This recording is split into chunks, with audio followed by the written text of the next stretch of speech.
noite a todos presentes. Sejam bem-vindos ao Centro Espírita Jesus de Nazaré. Boa noite também aos nossos amigos internautas. Agradecendo já os nossos facilitadores, Sérgio Bebiano, William Ferreira e Vicente Cardoso, que estarão junto a nós facilitando o nosso estudo espírita de perguntas e respostas de hoje. Muito bem, meus queridos e queridas, uma boa noite a todos e a todas. Muito bem, meus amigos, é um prazer muito grande receber cada um de vocês aqui nessa casa de paz, de amor e caridade, para mais uma noite de estudo, para mais uma noite de aprendizado. Queremos também cumprimentar os nossos amigos internautas que agora também estão nos assistindo, nos mais longínquos rincões aí do nosso planeta, brasileiros, irmãos nossos que estão agora residindo em outros países e que acompanham aqui os nossos estudos, acompanham aqui as nossas palestras. Então é um prazer também estar aí chegando na casa desses nossos irmãos nos mais longínquos lugares que eles se encontram. Bom, meus queridos, é um prazer, como eu disse, receber todos vocês aqui. Estaremos hoje aqui para responder a todas as perguntas de vocês. Eu, juntamente com o nosso companheiro William e Vicente Cardoso, do qual aproveito para agradecer a presença de estarem aqui sempre conosco.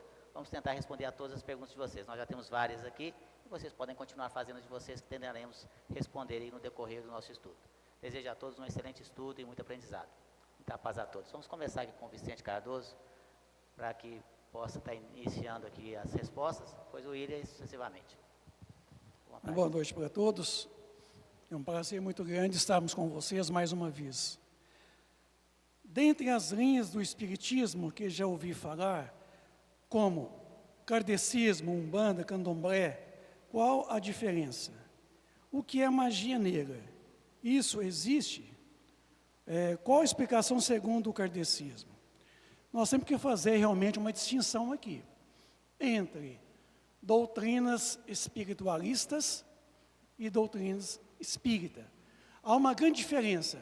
Dentro do espiritualismo, nós encontramos vários conceitos filosóficos e até mesmo religiosos, que pertencem realmente àquela proposição de que acredita em alguma coisa além da matéria.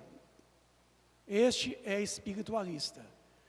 Toda doutrina que acredita e que desenvolve a ideia que alguma coisa além da matéria, essa por si é espiritualista.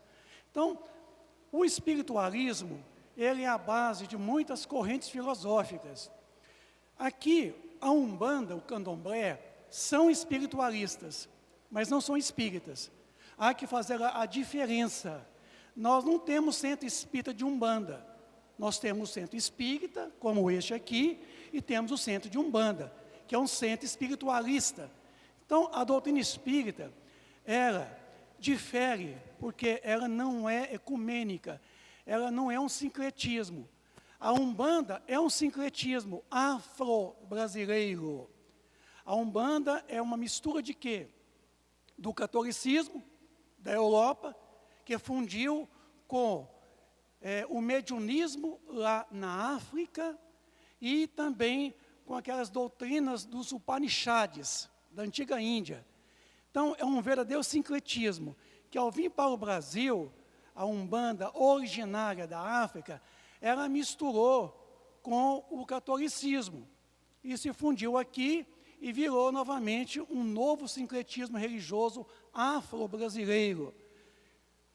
O candomblé é uma consequência da própria Umbanda, porque quando a Umbanda chegou no Brasil aqui, na Bahia, ela levou o nome de candomblé.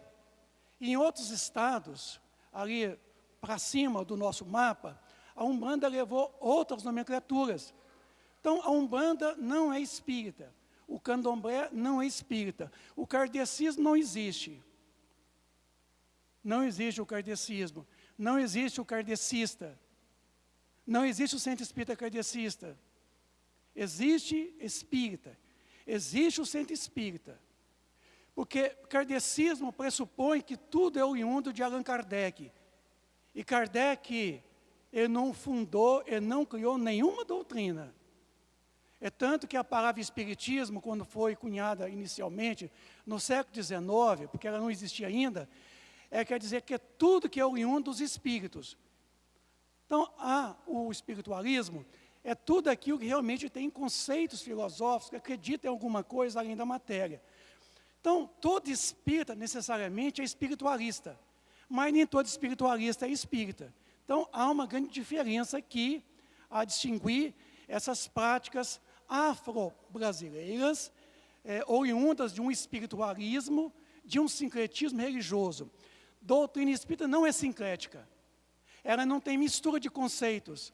Ela é íntegra, ela é pura. Então, vejam vocês que não existe essa ideia. Ah, você frequenta um centro espírita kardecista? Não existe centro espírita kardecista. E se alguém defende a tese, não, mas é para poder distinguir dos outros, aí fica pior. Porque se você faz uma distinção, você está reforçando o outro. Como a nossa pretensão não é reforçar o outro, mas reforçar a nossa doutrina, aí não há que fazer distinção. Existe espiritismo, ele é de todos os tempos da humanidade. Agora, perguntou aqui, a magia negra existe? A magia negra existe desde a Caldeia Antiga. Foi a isso que Moisés, em Deuteronômio 18, proibiu. O excesso de quê? De práticas da magia. A magia na antiguidade era chamada de goecia. Quem quiser entender melhor isso, pega André Luiz no livro Evolução em Dois Mundos, quando ele fala das religiões, ele fala que a goecia é tão antiga quanto a humanidade, porque a magia, ela nasceu da sensação, da percepção de que com as mãos os homens poderiam fazer alguma coisa e desfazer também essas mesmas coisas. Então a magia, ela é mecânica, a magia, ela é toda cheia de ritual, ela é toda dogmática, ela é todo um aparamento que acredita em forças sobrenaturais. E essas forças são os próprios espíritos. Então, a crença nos espíritos surgiu inicialmente pela magia, na antiga Caldeia.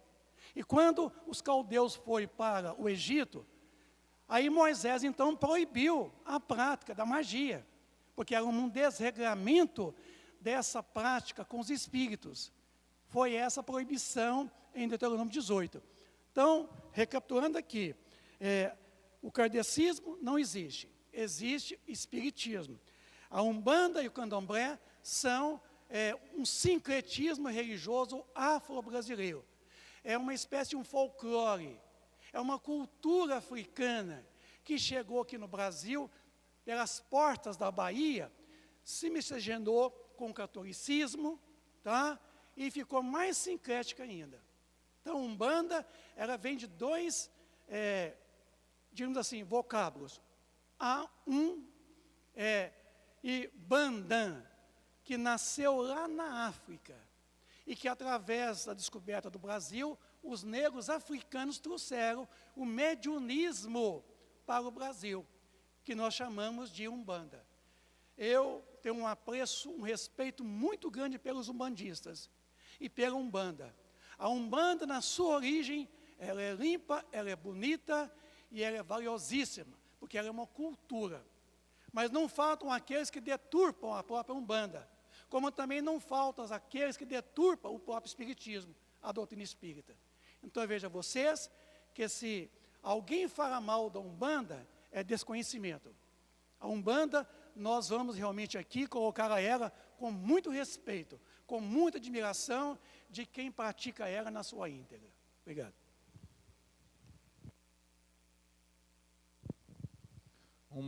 Boa noite a todos, boa noite aos internautas.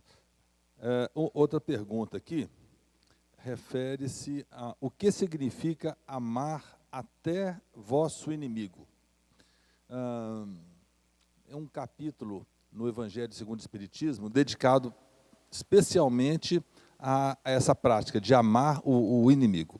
E Kardec e os espíritos que trazem as comunicações, trazem as informações, eles falam de forma muito clara.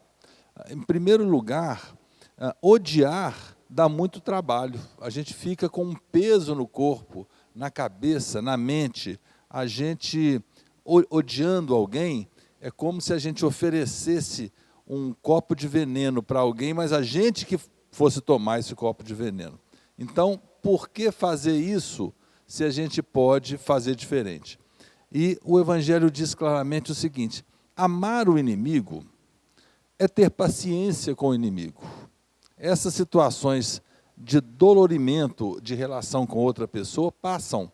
É ter paciência, ter tolerância e adotar uma prática de aproximação mais prudente dessa pessoa que se diz nosso inimigo, para que a gente não sofra e não o faça sofrer.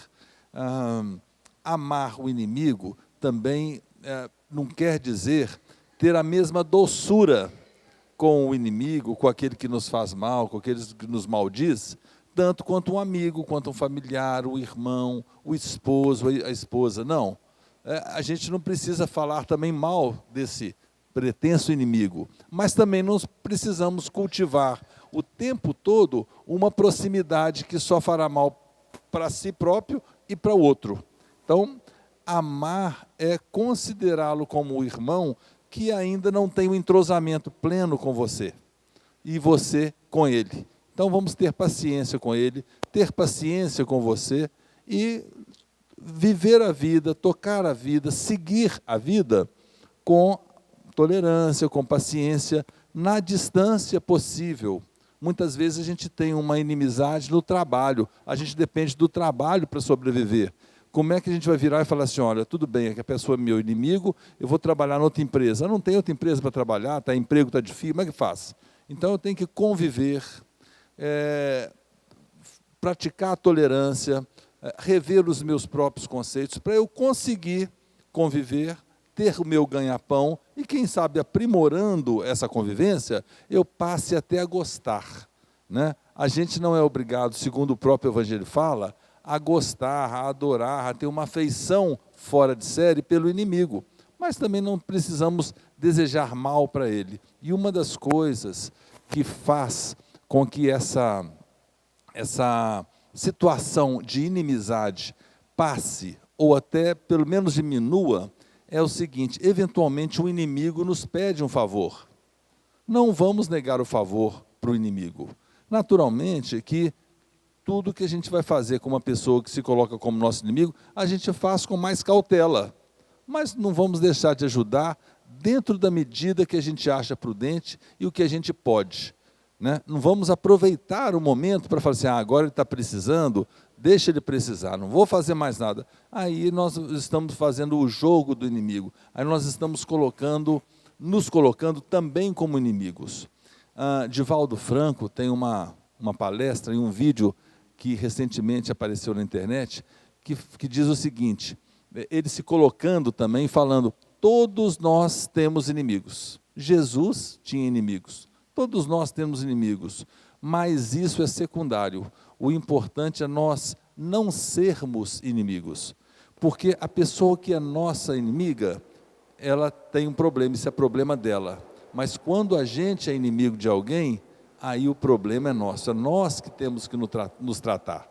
Então, amar o vosso inimigo é conviver mesmo com as pessoas que a gente não tem tanta afinidade, e aos poucos ir melhorando, dentro da medida do possível, chegando mais próximo, tolerando e, quem sabe, quebrando essa resistência, nos tornando realmente amigos. Tem gente que faz isso uma vida inteira. Tem gente que, com poucas semanas, destrói uma situação de inimizade e torna uma boa amizade. Cada caso é um caso, não é verdade? Mas, dentro da perspectiva do Evangelho, amar o vosso inimigo, é isso que quer dizer. Muito bem, meus queridos. Tem 3 perguntas interessantes aqui.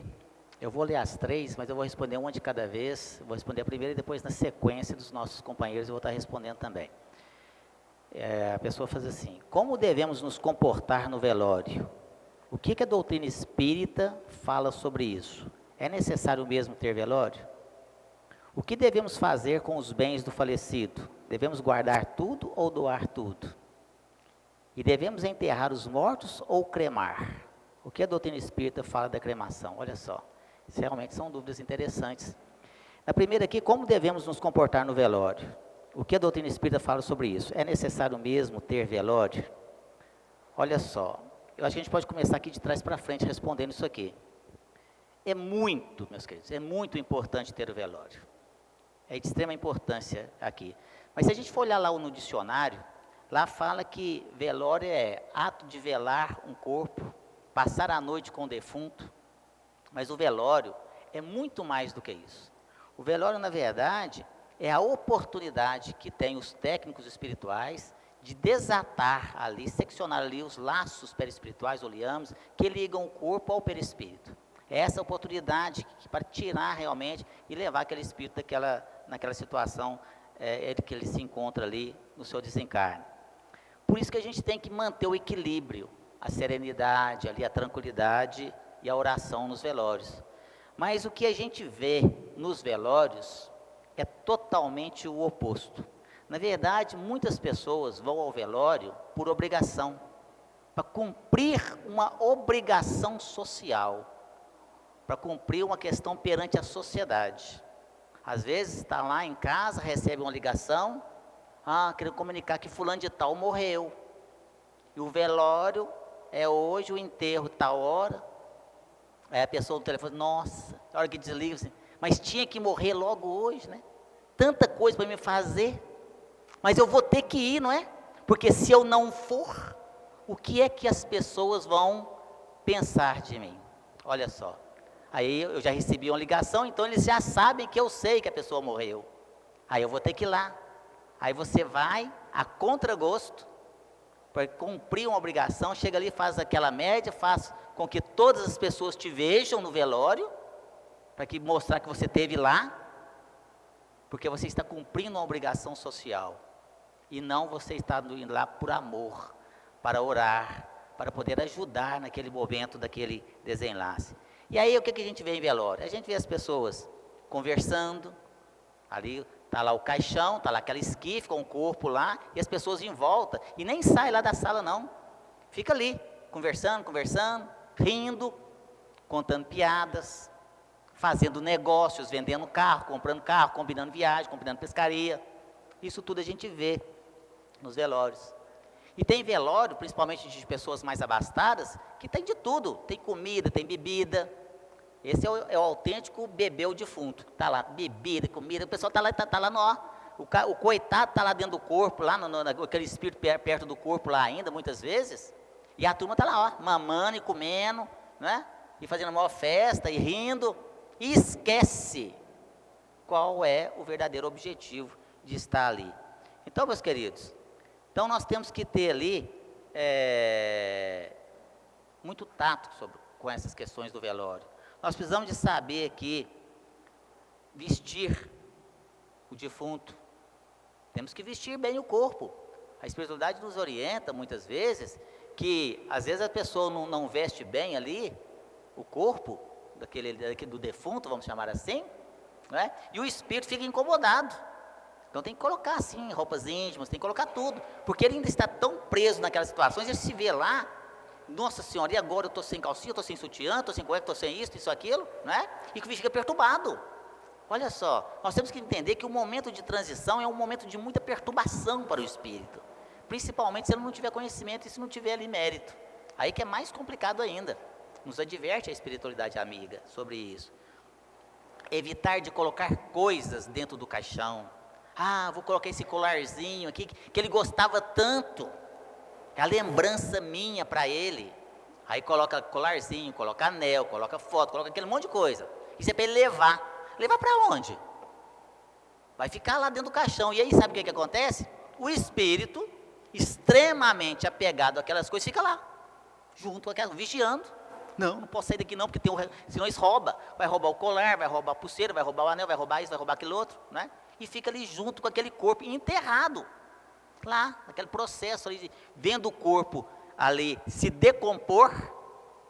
Olha que imagem terrível, e que situação terrível o espírito passa nesse momento lá. O corpo se decompondo e o espírito ali agarrado ali muitas vezes nessas questões.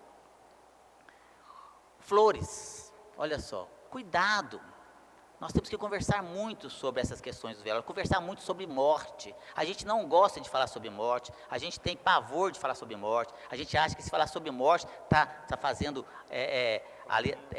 tá traindo coisa ruim, nada disso. Todos nós vamos morrer um dia. Nós vamos desencarnar, meus queridos. Todos nós aqui, ninguém aqui vai ficar para semente não, então a gente tem que se preparar para isso mesmo. E as pessoas vão lá e enchem o caixão de flor, né? E enchem de cravo de defunto e deixa só a carinha do caboclo lá de fora, coitado lá, sofrendo ali. Vou colocar você dentro de uma caixa aqui, vou encher você de cravo de defunto, vou ver se você vai achar bom. Ninguém gosta disso não, aquele catingão. E eu falo isso para vocês com muita propriedade, porque eu dirijo nesta casa uma reunião mediúnica de obsessão. E são trazidos pela misericórdia divina, os amigos espirituais trazem aqui espíritos dessa natureza, e eles ficam se debatendo. Tira esse trem de pé, eu não estou aguentando mais esse cheiro, que na verdade é uma caatinga, né? Um mau cheiro ali, aquele monte lá. Então quer colocar, conversa. Minha esposa falou para mim, ó, coloca lá umas florzinhas lá no pé, no meu pé, e tá bom demais. E não deixa mosquito ficar posando em mim não, que eu não aguento mosquito, né? Pronto, olha só. Então tem que conversar, tem que dialogar. Como é que você quer ser? Eu cheguei perto da minha esposa outro dia, no dia do aniversário dela, e falei assim, ô meu bem, vamos conversar. Eu falei, sobre o quê? Sobre a sua morte. Eu falei, credo, no dia do meu aniversário, no dia do seu nascimento, nós vamos programar a sua morte. O que você quer no velório? É uma coisa natural. Eu falei, credo, mas conversar sobre isso? É lógico. E aí nós conversamos, eu quero ser enterrado assim, assim, assado, eu quero ser enterrado em tal lugar, quero desse jeito, pronto. É muito comum, isso é uma coisa natural, e todos nós vamos passar por isso. Nós temos que saber conviver de forma tranquila e harmônica com a morte, porque ela faz parte da vida. Todos os dias nós morremos um dia. Olha só, você já nasce morrendo, agora o dia que vai acabar a gente não sabe, mas cada dia é menos um dia. Então por que não se programar com relação a isso?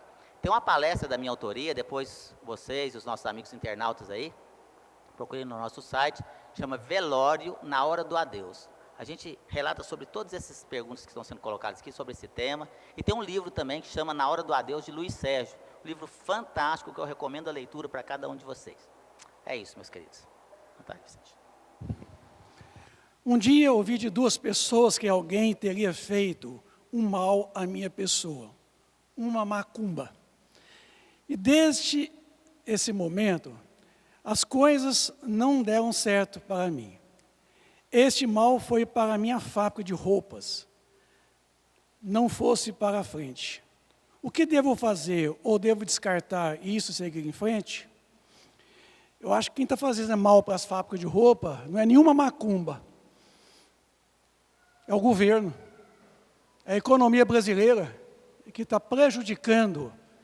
Não existe macumba.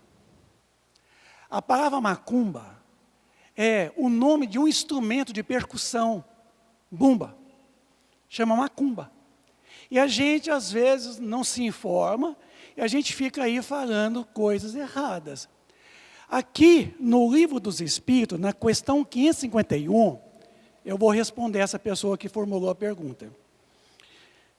Pergunta 551. Pode um homem mau, com a ajuda de um mau espírito, que ele é devotado, fazer mal ao seu próximo? Olha a resposta. Não, vírgula. Deus não o permitiria. Então, não preocupe não, viu? Ah, fulano fez um trabalho para mim, para me atrapalhar, para tirar meu marido, meu namorado, minha namorada, meu... Nada disso. Se você perdeu uma namorada ou um namorado, porque está faltando é conquista aí. Viu? 552. Quer pensar da crença no poder que teriam certas pessoas de lançar a sorte? Certas pessoas têm um poder magnético muito grande, da qual podem fazer um mau uso, e seu próprio espírito é mau. E neste caso, elas podem ser secundadas por outros espíritos inferiores. Então é o seguinte, o mal atinge quem é mal. O mal não atinge quem vive no bem.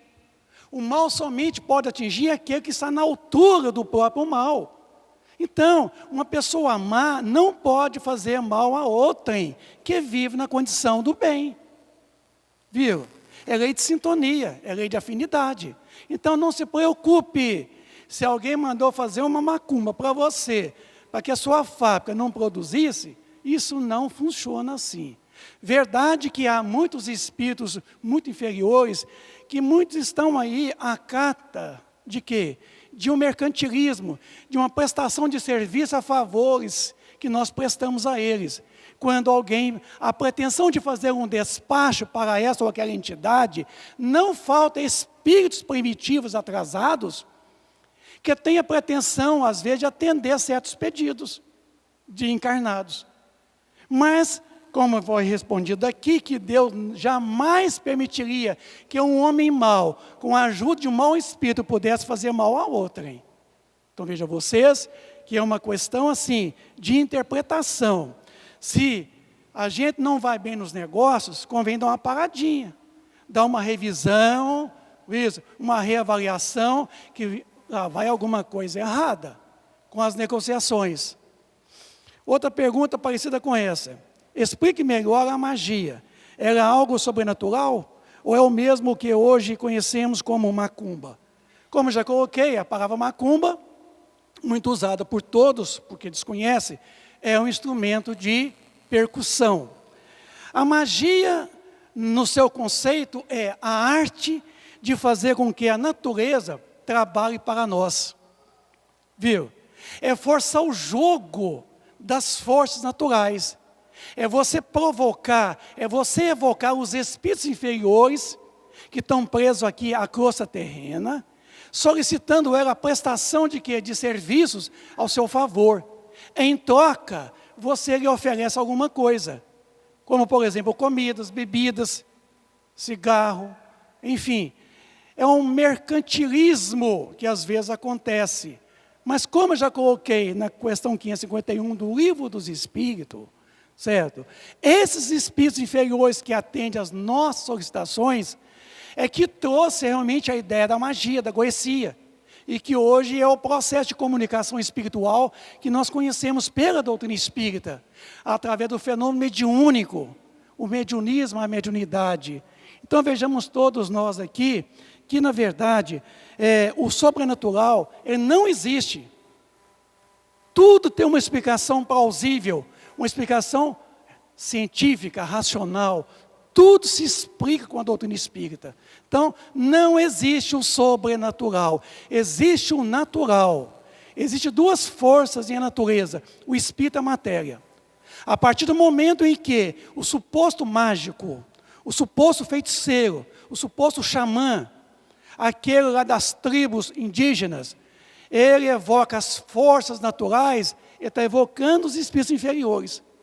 Quem quiser se imbuir melhor disso, pega um livro chamado O Espírito e o Tempo, de José Herculano Pires, na onde ele faz um estudo antropológico do espiritismo, demonstrando esses períodos da história da humanidade, onde teve presente a goecia, a magia, como que ela nasceu, e como que ela chegou hoje a esse mediunismo exacerbado em tempos modernos.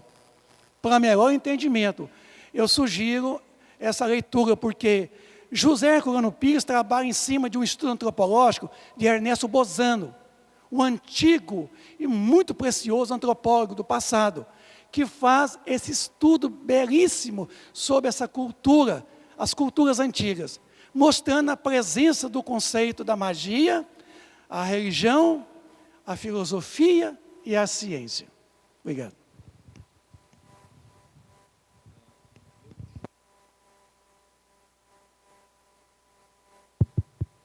Ligou. Meu tio tirou a própria vida há pouco mais de um ano. Lembro do fato e dele diariamente. Ele pode estar querendo me pedir ajuda? Como posso ajudar?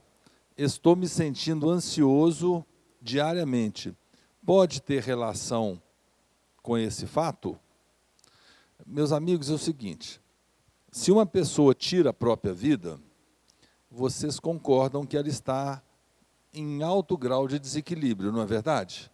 Um equilíbrio emocional praticamente nenhum, para tomar uma iniciativa dessa, de tirar a própria vida, de abrir mão da vida que Deus nos deu, abrir mão de de todos os desafios, das oportunidades, às vezes de dificuldades, mas depois de suplantadas, o sentimento de tranquilidade e de harmonia sempre até muito melhor, né?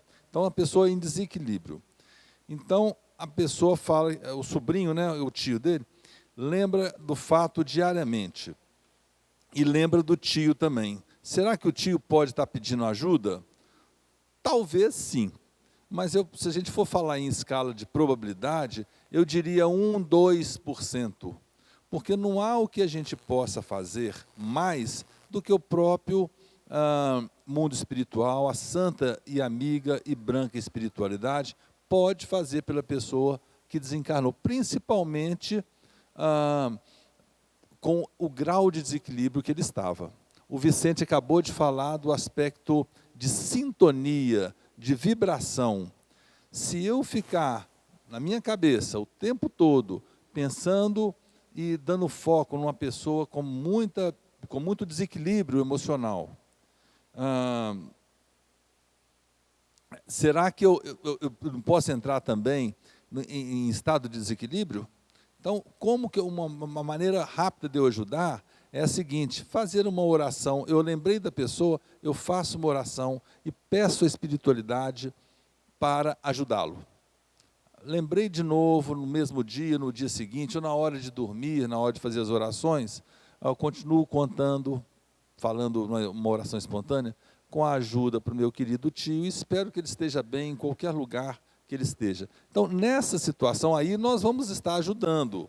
Nessa situação, nós não vamos estar entrando na mesma sintonia vibracional, e aí não vamos também nos desequilibrar. Com essa pessoa, talvez já esteja acontecendo, tanto que a pessoa já se sente ansioso diariamente, como falou aqui. Então, para a gente não correr esse risco, vamos deixar que Deus, que a santa espiritualidade, que os prepostos de Jesus, né, todos os anjos da guarda, todos os entes queridos, que também já desencarnaram, que estão auxiliando a espiritualidade, possam fazer esse trabalho mais proximamente, mais diretamente. E a gente, com fé, e aí que vem a fé, e a fé raciocinada. Acreditando nisso, a gente ora, faz uma oração pedindo para que isso realmente ocorra, e se a gente se desincumbe de entrar na mesma vibração de desequilíbrio. Penso que assim a gente vai estar realmente ajudando e não nos atrapalhando. Tá certo? Uma pergunta interessante que nos chega aqui é: o que devemos fazer com os bens do falecido? Devemos guardar tudo ou doar tudo? Olha só, meus queridos, nós ainda somos muito apegados às coisas, né, aos bens materiais.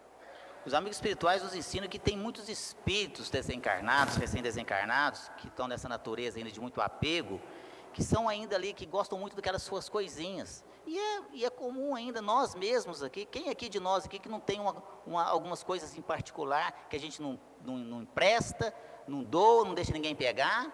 Às vezes roupa que você nem usa mais, aliás, não lhe serve mais, mas você tem, mas essa roupinha é tão bonita, eu ficava tão bem nela. Mas você já engordou ou emagreceu, né? Você cresceu, mas você está guardando lá. Você tem aquela, mas você lembra, isso aqui foi quando eu tinha, não sei o quê. Aí sempre tem um caso ligado àquela joia, aquele sapatinho, aquela roupinha. E aí você não dá, você não empresta, você não deixa ninguém pegar. E aquilo fica ali entulhando o seu guarda-roupa, né? Fica lá, aquela situação toda lá. Enfim, meus queridos, essas questões de apego excessivo a esses bens, isso prejudica muito no desencarne do espírito. E eu tenho um caso particular que eu posso contar para vocês, que aconteceu na minha família, com meu avô, o vovô Salu. Ele, depois de bastante tempo que ele havia desencarnado, e ele então se manifestou numa reunião, nós tivemos uma alegria muito grande de recebê-lo. E aí eu conversando com ele, e aí vovô, como é que tá e tal. Eu até contei uma parte desse caso aqui ontem, na nossa reunião de estudo do Livro dos Médiuns. E eu estava falando ontem que meu avô, ele tinha uma mania muito grande, né, apesar de ser tocador de sanfona, né, de acordeon, e ele era muito feliz. Então, qualquer coisa que ele pegava lá, um pedacinho de pau, um gravetinho ou uma vassoura, ele ficava fazendo assim. Eu estou feliz, eu estou feliz, eu estou feliz. Ele ficava desse jeito, era muito gostoso, né? E quando ele se manifestou, eu conversando com ele, assim, e aí, vovô, como é que tá as coisas aí? O senhor está no lugar bom? Eu falei, não, só. Eu estava no lugar bom, mas agora eu estou no lugar muito melhor. Só então tá tudo bem? Eu falei, aí começou, eu estou feliz, aí não tinha nem como falar que não era ele, né? E aí, eu fui conversando com ele, e aí no meio da conversa ele falou assim para mim assim, só, mas eles não deviam ter feito daquele jeito, né? Eu fiquei muito chateado, eu fiquei muito magoado do jeito que eles fizeram. Olha só, e já tinha passado muito tempo. Aí eu perguntei, mas que jeito, vovô? Eles foi lá, pegou os negócios tudo, né? De uma vez. Ou seja, o meu pai, os meus tios, meu avô era viúvo, morava num barracãozinho, muito simples, muito humilde, não tinha quase nada. E aí acabou o enterro, enterrou lá, meu pai e meus tios saíram lá do cemitério, já passaram na casa do meu avô e deram uma dele, né, tudo lá. Né? Tirou os trem tudo. Aí um ficou com o acordeão, o outro pegou a espingarda dele que gostava de caçar, o outro pegou as canequinhas dele. Não tinha quase nada, né? Em meia hora eles limpou tudo a casa do velho lá, né? Tirou tudo, isso aqui é você, isso aqui é meu, esqueceu, por favor. E isso magoou ele. Olha só, e depois de muito tempo ele ainda estava ressentido com isso, né? E aí eu fiquei pensando nisso. Então a espiritualidade depois, eu estudando mais, e aí de novo aqui a orientação e a sugestão para vocês assistirem essa palestra, Velório na Hora do Adeus, e principalmente o livro Na Hora do Adeus, de Luiz Sérgio, que a espiritualidade nos orienta a guardar esses bens pessoais, pelo menos durante 6 meses. É claro que tem espíritos muito mais evoluídos, que não precisa dessa questão, mas no rameirão comum que nós temos aqui, a gente é muito apegado às nossas coisinhas. A nossa lei não contempla ainda as coisas espirituais, então tem muita coisa que você tem que passar rapidamente ali no inventário e tudo mais. Mas os bens pessoais, ali, e nesse livro, Na Hora do Adeus, relata muitos casos com relação a isso, Luiz Sérgio nos conta. Então vamos aguardar. Depois de 6 meses, faça o que você achar melhor. Obviamente, nós sugerimos aqui que doe para pessoas carentes, para uma instituição, enfim, para que faça bom uso, ou faça o que bem desejar dele. Mas aguarde uns tempinhos ali, porque ali nesse momento o espírito está se desapegando, está se acostumando novamente, né? Novamente à vida espiritual, porque já voltou um monte de vezes, mas esse é o processo. Então essa é a orientação para todos nós, né, Vicente?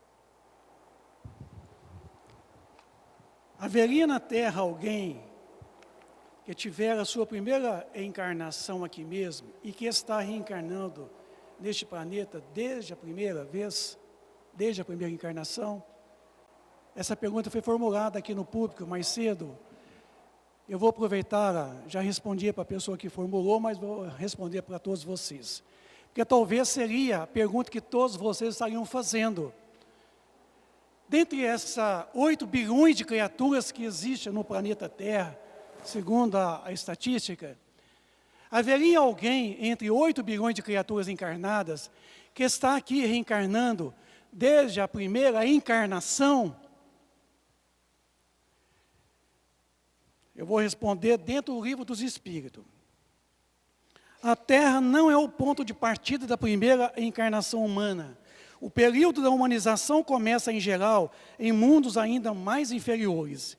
Isso, entretanto, não é uma regra absoluta e poderá acontecer que um espírito, desde o seu começo humano, esteja apto a viver sobre a Terra. Este caso não é frequente e seria antes uma exceção. Então, quer dizer, poderia alguém ter começado a sua primeira encarnação aqui na Terra e está aqui até hoje reencarnando? Poderia, certo? Mas seria raríssimo uma criatura estar aqui até hoje. Pelo seguinte, na escala dos mundos, de acordo com o capítulo 3 do livro Evangelho segundo o Espiritismo, quando se fala da escala dos mundos, coloca que a Terra é um planeta que aloja em seu bojo um mundo de expiação e provas, que é o segundo de baixo para cima. Então veja vocês que a escala dos mundos é muito ampla. Mundo é subjetivo. Mundos se refere a seres, a pessoas, ao sujeito, ao espírito. Planeta é o orbe, é a parte dimensional física, geográfica. Então, não é planeta de expiação e provas, é mundo alojado no planeta.